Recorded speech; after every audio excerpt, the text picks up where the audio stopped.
The state, Bastiat wrote, is that great fiction by which everyone seeks to live at the expense of everyone else. While it can be debated what Bastiat meant, there is a great fiction which currently works to undermine all labor and all the accumulated wealth of every American, and by extension, virtually every laboring individual on this planet. We all work for this fiction every day. People beg for this fiction. Many borrow from others to obtain this fiction. Some even kill so that they can unlawfully accumulate more of this fiction. Without this fiction, you could have no clothing for your back, no roof over your head, and no food for your stomach. That great fiction is the American dollar. You can pull a note out of your pocket and examine it, but you would be searching in vain for any intrinsic value. The value is not found in the ink, nor the material in which the ink is impregnated, nor in the wording. In fact, the wording provides the hint you'll need to begin to realize that there is nothing in and of itself that imputes any value into this piece of paper. Nothing, that is, but a construct of belief. Oh, and one other thing, brute force, but we'll get to that later. Our dollar's history begins with Article 1, Section 8 of the Constitution.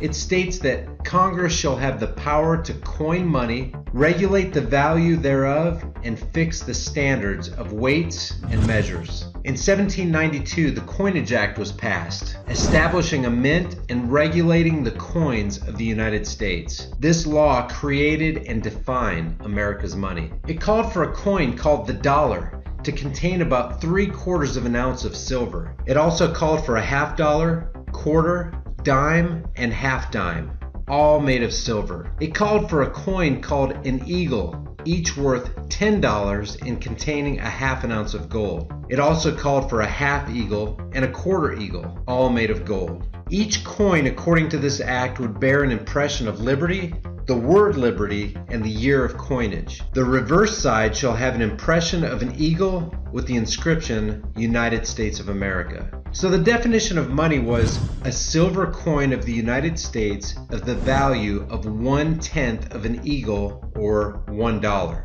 An eagle was defined as a gold coin of the United States of the value of $10. For the first 80 years of our history, these coins were known as lawful money. In 1794, the U.S. Mint in Philadelphia began minting coins. This is what they looked like.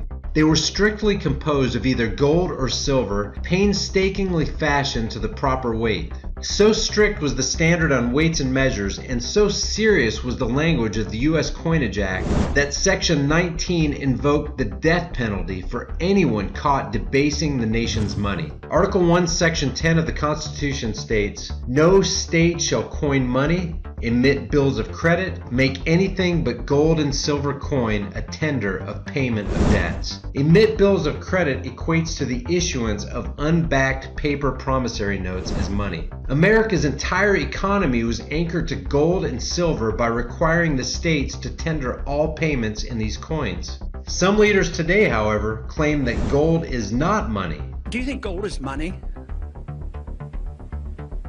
No. This gold and silver standard stood as a protection for the people from the corrupt banksters who love to loan out money they don't have and profit from the interest. Such a debasing practice, known as fractional reserve banking, is outright counterfeiting and therefore theft. The gold system ensured that the nation's wealth was distributed to all the people rather than being centralized in the hands of a few.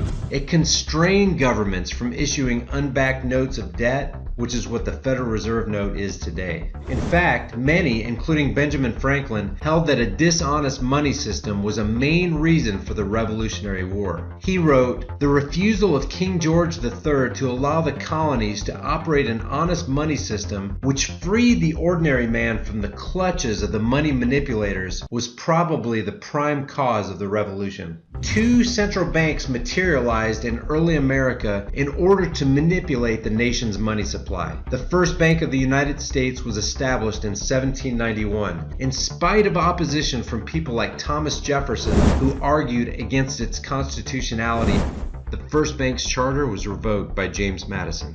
In 1816, the second bank of the U.S. was formed. Andrew Jackson, sworn enemy of the central bank, despised the thought of private bankers controlling America's money. Its charter was revoked in 1833. Gold's discovery in California in 1849 caused the mint to add a $1 tenth gold eagle and a $20 double gold eagle in order to distribute the gold across the population, honoring the founders' principle of decentralizing power by spreading the wealth. The presence and universal acceptance of gold shackled private bankers and severely limited inflation. It's interesting to note that in the 57 years from 1833 to 1890, gold, priced at $20.67 an ounce, fluctuated only 1 penny. And from 1891 to 1930, gold fluctuated just 74 cents, from a low of $20.58 to a high of $21.32.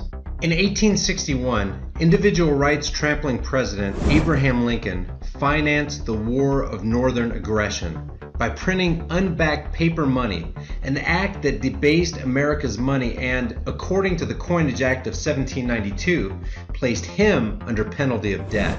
During this criminal act, the Treasury reeled in coins and replaced them with Lincoln's greenback. These notes were denominated in both dollars and cents, and virtually all of America's money was converted to paper. In just 4 years, nearly 100% of the gains in the standard of living and the purchasing power of the dollar had been wiped out, along with over 600,000 lives. After the war, the mint resumed coining money. The dollar gained value, even going through periods of increased buying power. In 1866, contrary to the Constitution, they replaced the silver dime with a 5-cent nickel, allowing them to quickly replenish their silver reserves. Unfortunately, the U.S. government was still issuing paper dollars in the form of notes.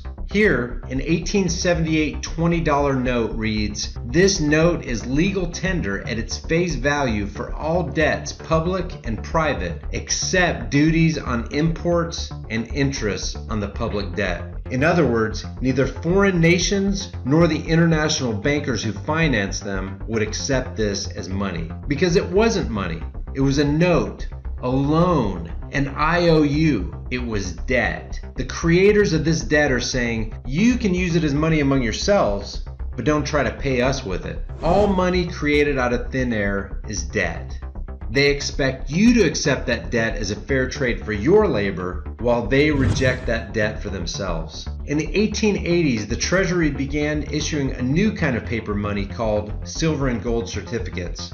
The legalese on these certificates reads, "This certifies that there has been deposited in the Treasury of the United States $1 silver, payable to the bearer on demand." Each silver certificate represented one physical silver or gold coin in the Treasury. This bill says nothing about a note because it isn't an IOU. There is no restriction on imports or interest on the public debt. Foreign nations and international bankers would accept this as money because it was money. However, if the government decreed that they will no longer honor that certificate, you are left with nothing but a fancy-looking piece of paper. The early 1900s brought men like J.P. Morgan to the forefront. Morgan, publicly considered a financial luminary at the time, exploited his mass influence by publishing rumors that a prominent bank in New York was insolvent. Morgan knew this would cause mass hysteria, which would affect other banks as well. And it did. The public, in fear of losing their deposits, immediately began mass withdrawals. Consequently, the banks were forced to call in their loans, causing the recipients to sell their property.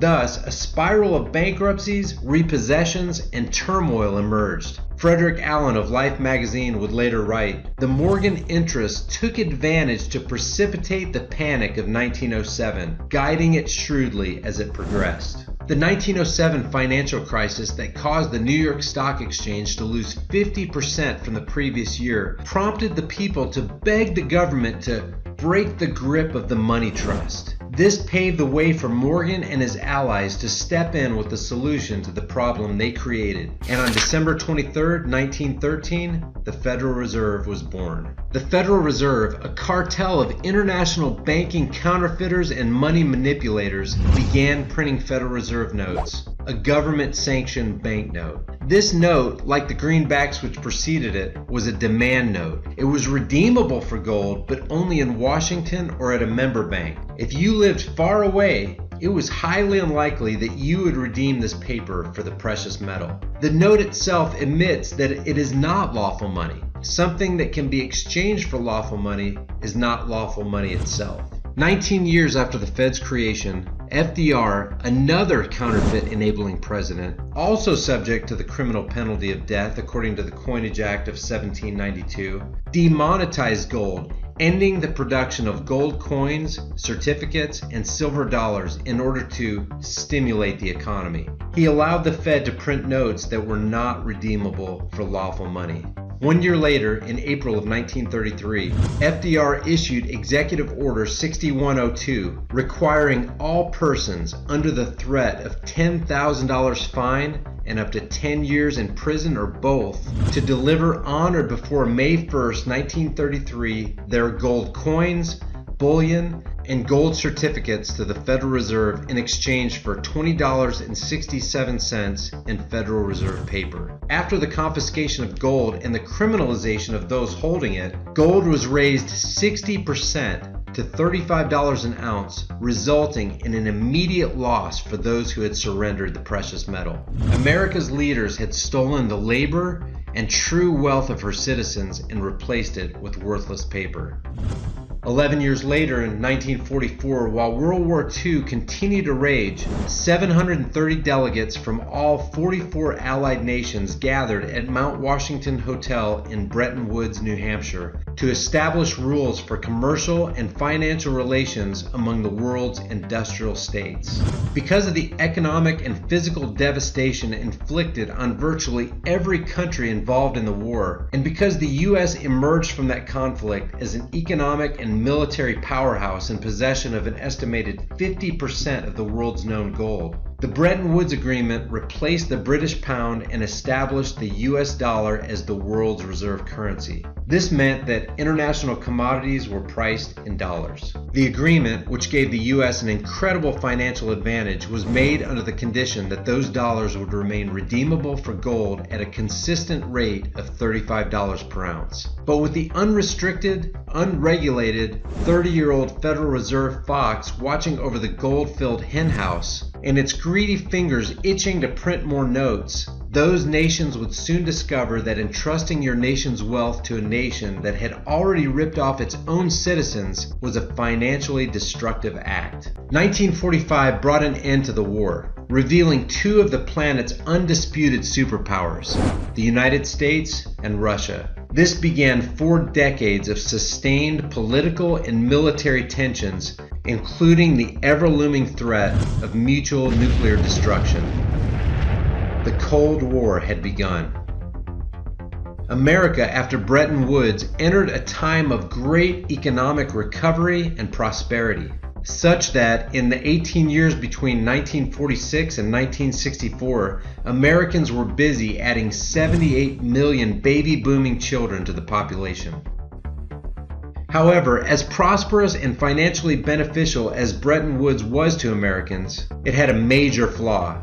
There was nothing in the agreement to prevent the Fed from expanding the supply of Federal Reserve notes. Soon, there wouldn't be enough gold to back all the notes in circulation. 1964 brought the last year America's coins were struck with silver, finally physically detaching our nation's coinage from any link to precious metals. During the 1960s and early 70s, as the Vietnam War intensified, it became clear to the countries that had entrusted the U.S. with their gold that the Fed was running budget deficits and flooding the world with paper dollars.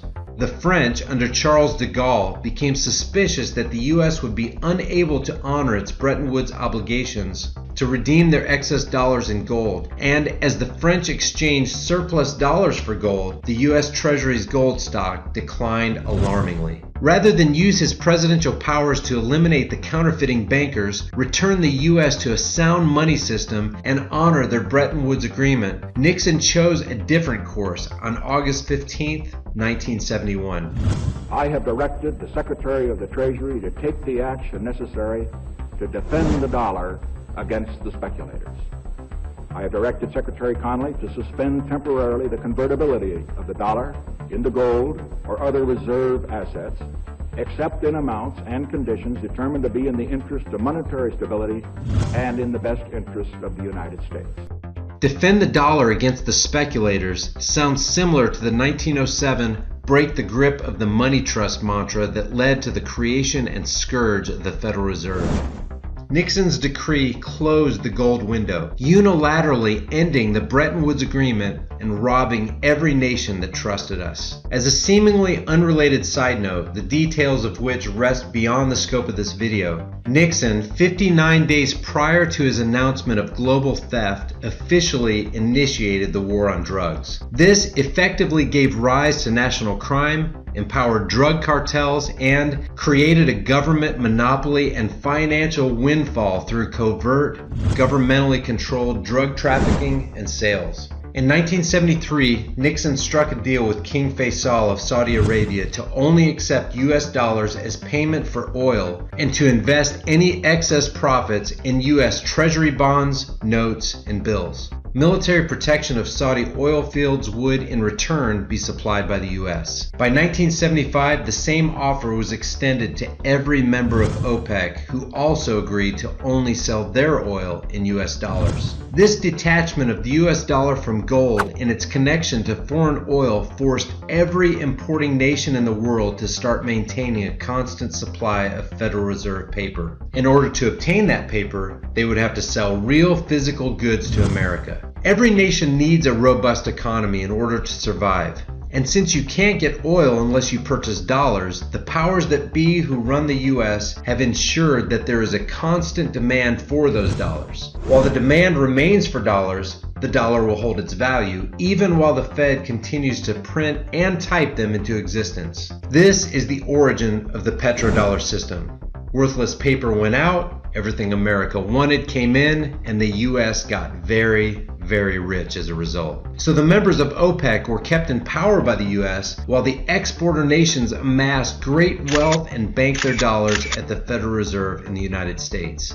This is called the petrodollar cycle. After the petrodollar recycling system was implemented, 70% of Saudi Arabia's wealth landed in one account, the Federal Reserve of New York. So the US kept the Saudis in power, they got rich, and America had an unlimited credit card. Here's how it works. Japan needs oil to keep their economy moving. They make a Honda and sell it to America for dollars. They take some of those dollars and give them to OPEC. OPEC gives Japan oil for dollars because they don't accept the yen or any other currency. OPEC then takes those dollars and gives them back to the United States at the Federal Reserve. So the Fed prints the currency and exchanges it for real goods from our trading partners. Those countries use it to pay their oil bill, and OPEC invests it back into the US. That is petrodollar recycling. As long as oil can only be purchased with dollars, we can print them for nothing.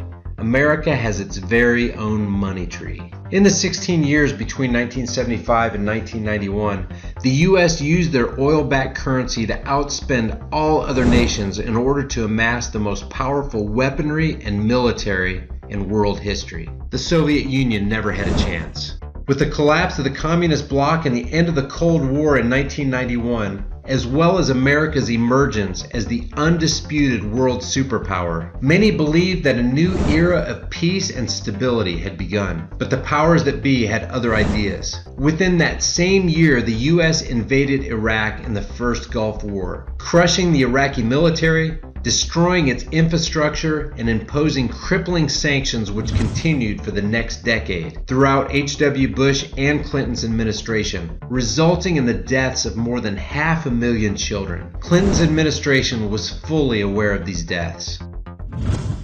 We have heard that 500,000 children have died. I mean, that's more children than died in Hiroshima. And you know, is the price worth it?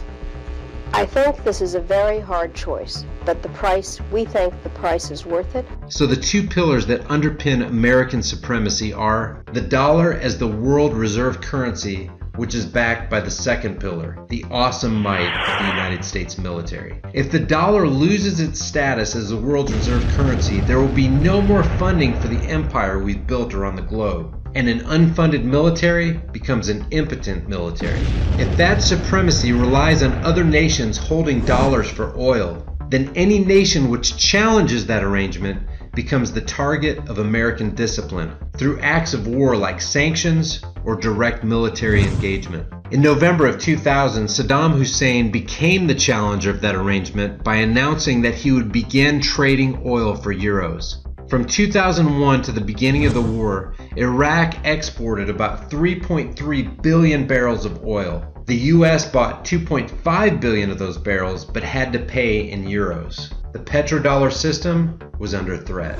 It was at this time that the Bush administration, with the help of mainstream media, fabricated the story of Iraq's possession of weapons of mass destruction. Iraq was quickly placed on the list of axis of evil nations.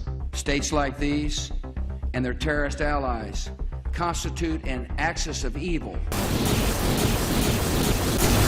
The horrible tragedy of that day was used as a catalyst to strip Americans of their freedoms, further expand the military budget, and invade Iraq.